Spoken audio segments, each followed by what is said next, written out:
আওয়ামী লীগ গণতান্ত্রিক নয়, পুরোপুরি ফ্যাসিবাদী দলে বলে মন্তব্য করেছেন বিএনপির মহাসচিব মির্জা ফখরুল ইসলাম আলমগীর।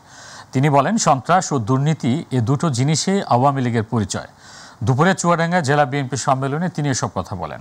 বিএনপির ভারপ্রাপ্ত চেয়ারম্যান তারেক রহমান ভার্চুয়ালি এই সম্মেলনের প্রধান অতিথি হিসেবে উপস্থিত আছেন। দীর্ঘ 14 বছর পর আজ চুয়াডাঙ্গা জেলা বিএনপির সম্মেলন হচ্ছে।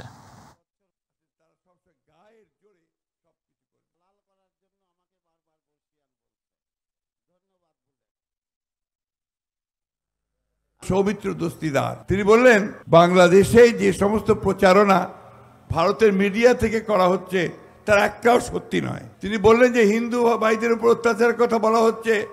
আমি নিজে ছিলাম সেই সময়, দুর্গাপূজার সময়, আমি কালী পূজার সময় ছিলাম। আমি দেখেছি যে সেই সমস্ত কোথাও কোনো সেই ধরনের কোনো কিছু ঘটেনি। কিন্তু ওই যে 72 থেকে 75-এর যে ঘটনাগুলো ঘটেছিল আওয়ামী লীগ, সেই ঘটনাগুলো ন্যাশনাল আর্কাইভ থেকে পুরো মুছে দেওয়া হয়েছে। তাই যে কথাটা আমি সবসময় বলি যে আওয়ামী লীগকে কখনো গণতান্ত্রিক দল বলবেন না। আওয়ামী লীগ গণতান্ত্রিক দল নয়, আওয়ামী লীগ একটি পুরোপুরি ফ্যাসিবাদী দল।